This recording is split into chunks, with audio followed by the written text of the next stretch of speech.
guys, my name is Emma. And I'm Andy.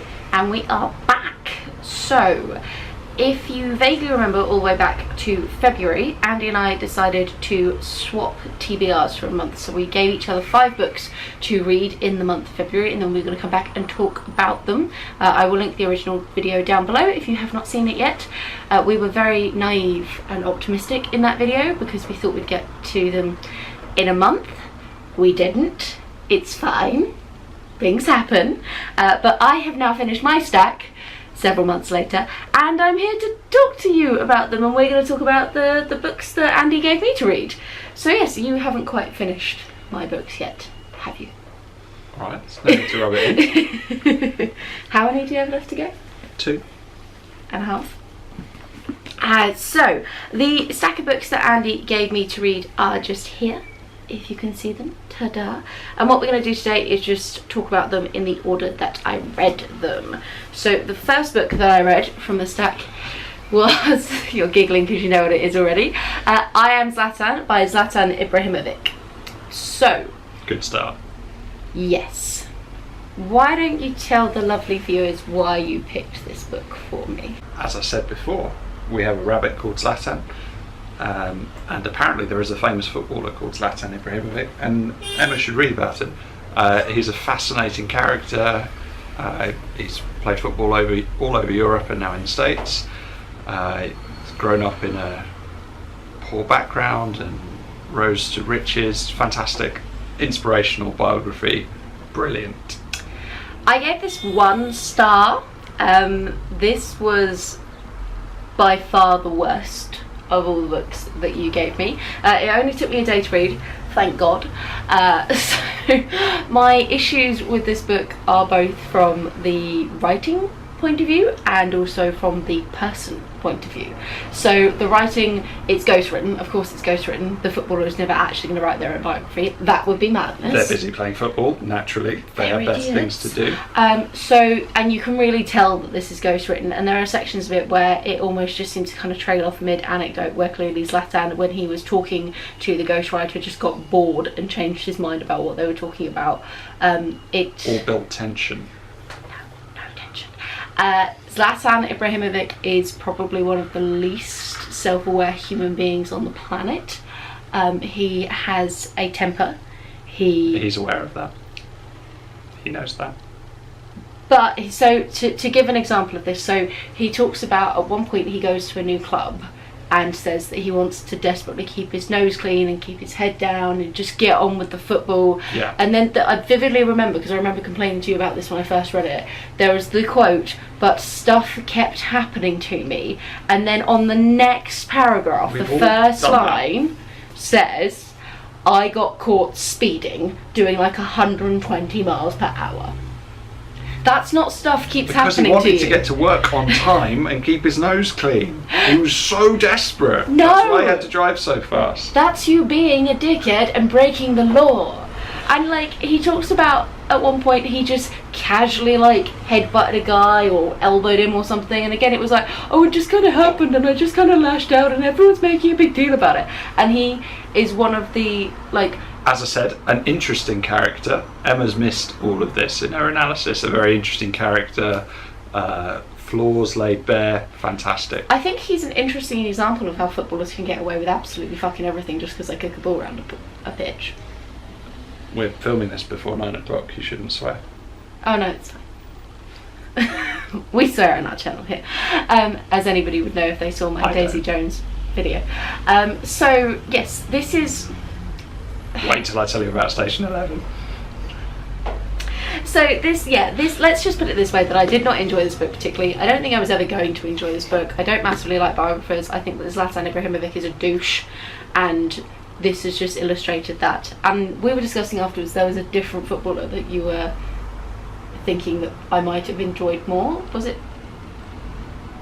Began with a P. And it's over there. I can't see from here. You can't see it. No. Pele? Oh, close. Well done, though. Pirlo. Pirlo. Ah, that wasn't bad. Yeah. Because he is a more sensible human being. A sensible gentleman. Yeah. So yeah, so 1 star, not off to a great start. Then we have Kurt Angle's It's True, It's True. Another biography about a sporting icon. Yes. Kurt Angle, for those of you who don't know out there, was an Olympic gold medalist as a wrestler, and he actually won the gold with a broken neck, which is detailed in this book. And then he went on to become a huge name in the professional wrestling world, wrestling alongside people like The Rock. And this was the biggest surprise of all of them, because this was absolutely incredible. This was a 5-star read and wonderful, and I stayed up until 2 in the morning to finish it, which neither of us can quite believe. And this is lovely that this has happened, because it means that this whole thing was a success and we can ignore Zlatan. So when I was picking them in my head, this and Zlatan would have just been the same, sort of 3 stars, reasonable read, move on to the next one. I have no idea. They average out as 3 stars. Yeah. Just radically different ratings.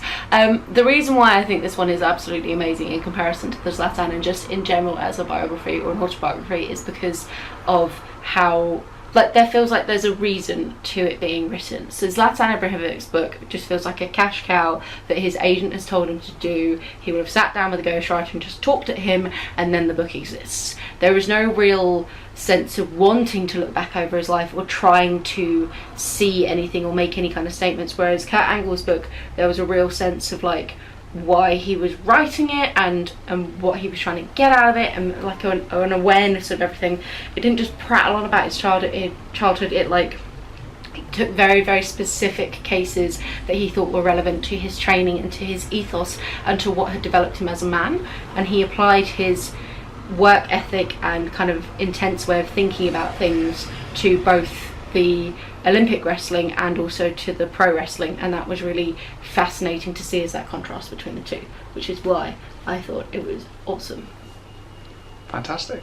Nothing really to add there, to be honest, because we both agree. Then what did I read? Not that one. No. Munich, I think. Probably that one. Then we're pretty sure it was a while ago now. I read 4 out of the 5 in February and then just stopped for a while, and then finally read the last book like a couple of weeks ago. So it's, for some of these, it's been a long time. So we're pretty sure the next one I read was Munich by Robert Harris. Which Emma bought. For him, not for me to read, for him. So I gave this, I think, 1 star again. It's been very up and down, this whole reading experience. Yeah, it's not been great. Why don't you tell me why you like Robert Harris's Munich, and then we'll discuss why I didn't like it.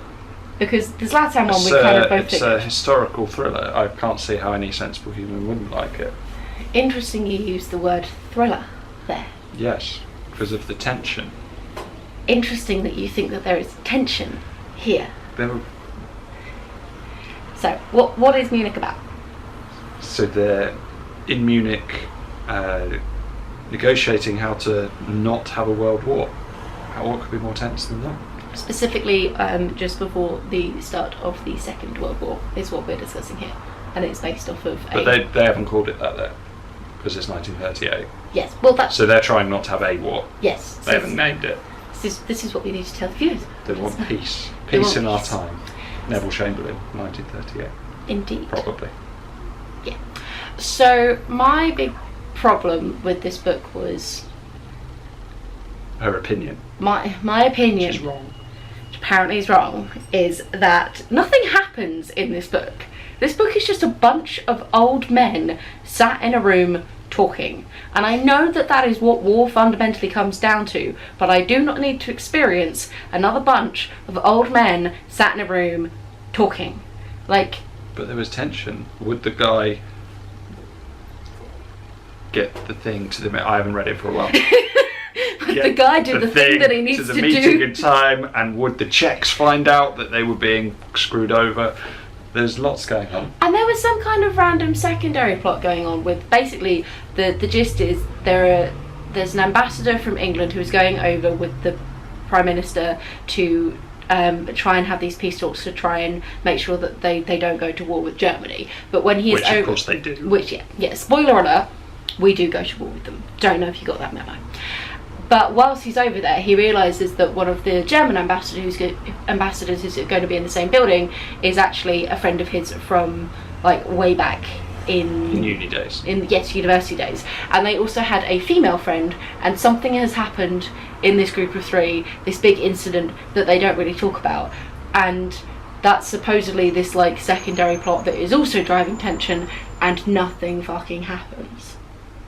Well, you just said earlier on that something happens. That was in the previous sentence. But nothing actually really happens. That's not what you said.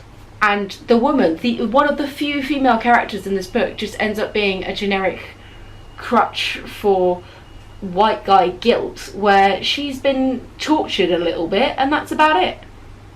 And that's the sum total for her role, is just to sit weak and doddery in a chair because they've tortured her into insanity. That's pretty much the only female character. It's just a bunch of old white dudes talking. It's all it is. So if you really want to read a book about a bunch of old white dudes talking, this is perfect for you. This is incredible. Ideal. 5 stars. If you don't want to do that, don't read this book. 30s politics, there weren't any women there. It's historically accurate. It is, but I don't need to read any more of it though. We agree that there are probably better Robert Harris books to have given me, in hindsight. Yeah, maybe easier ones with explosions and car chases. And events occurring. And then I read, there's no we in this, I read Biggles Flies East. Talk me through Biggles. Biggles is a wonderful series of children's books where we follow our hero, Biggles, who flies, he starts in the Royal Flying Corps in about 1917 and carries on flying both in a wartime and peacetime state until probably the 50s, which is totally unrealistic and fantastic. They go on adventures, they become spies, they shoot lots of Germans out of the sky, and it's generally a fascinating look at, in this case, First World War aerial warfare with some storylines thrown in as well. I'm actually going to revise my rating that I gave this one, because when I first read it, I kind of gave it about a 2-star. If there are any 8-year-old boys watching, this is the best book of the lot. If somehow any 8-year-old children have found their way onto my channel... Boys, I'm not going to lie, it's not to be heteronormative, it's a boy one. Probably boys.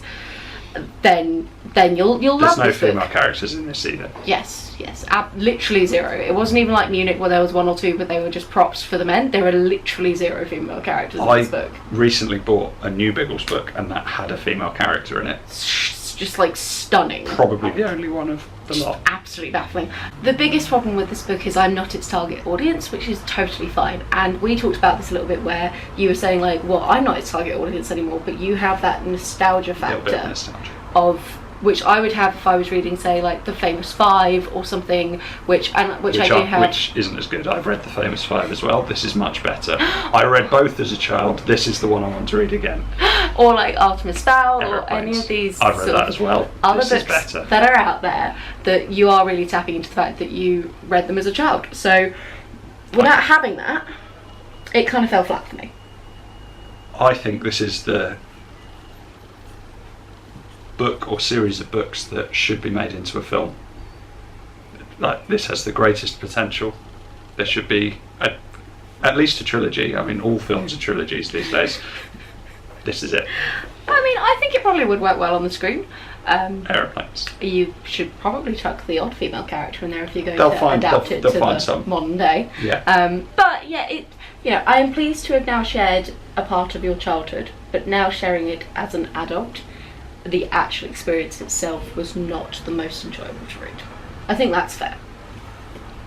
And then the last book of the bunch, which is the one that took me the longest to get to, and I kind of ended up like weirdly psyching myself out about it and purposely putting it off because I thought it was going to be reading lots of other books first. So many other books first. Anything but this, basically. I was so convinced it was going to be a much, much harder read than it actually was. And that is The Great Leader and the Fighter Pilot. And this is flipping amazing. Another 5-star read. So well done, my good sir. You had 2... Our rabbits just sneezed and it was adorable. Anyway, you had 2 terrible ones, 2 fantastic ones, and then a meh in the middle. So, The Great Leader and the Fighter Pilot. Do you want to tell them what it's about? This is about the start of the North Korean dictatorship the great leader, and then a fighter pilot who defects by learning how to fly, joining a fighter squadron, being moved near to the border, and then accidentally flying over the border and landing in a very surprised American airfield in South Korea. Somehow, without being shot by either side, he manages to take a fully intact MiG across the border and land it on the South Korean side. Yeah, that scene actually. So this is entirely true. When we were first, which I'd forgotten when I gave it to you. When we were first discussing this book, and when I've discussed it in TBRs and everything, we were both under the impression that the fighter pilot section was not based explicitly on truth, but was like an amalgamation. Sorry, there are a few flies in the room, and we're getting distracted quite easily by them. But it actually, when you get to the back bit, the acknowledgements, the fighter pilot is a genuine human being. It's entirely his life story, and what he did was, this author has another book which is called Escape from Camp 14, which is about Chinese concentration camps, I think. And I haven't read it. After reading it, this fighter pilot guy rang the author up and was like, "Hey, have you heard the story of the fighter pilot who like stole the plane from North Korea?" And I was like, "No." I was like, "Okay, you're going to want to meet me." And this is basically the story. I think one of the things that's the strongest about this is the formatting of the flipping backwards and forwards between the like North Korean leadership and would make a good film as well. If there are any up and coming directors watching, this is up there. Yes, we recommend after to the give Biggles Blane Hard on a trilogy, call. you can go into this. But yeah, it's alternating between everything that's going on in the North Korean government and interactions with Russia and China, with the very like micro attention to this fighter pilot and just his life. And it's that real lovely mix of seeing how government kind of decisions impact on the daily basis and the interaction between the two. And it's just, Blane Harden has a really nice writing style. It's conveying a lot of information in a very casual way. So yeah, really recommend this one. And that is pretty much it for us for today. So until next time. Yes, we're probably not going to do a challenge like this again for a while. But we will do a wrap up of the books that Emma made me read. Tune in for that. That's going to be the best video on the channel for a long time. Of course, at some point when he finally finishes them. Yes.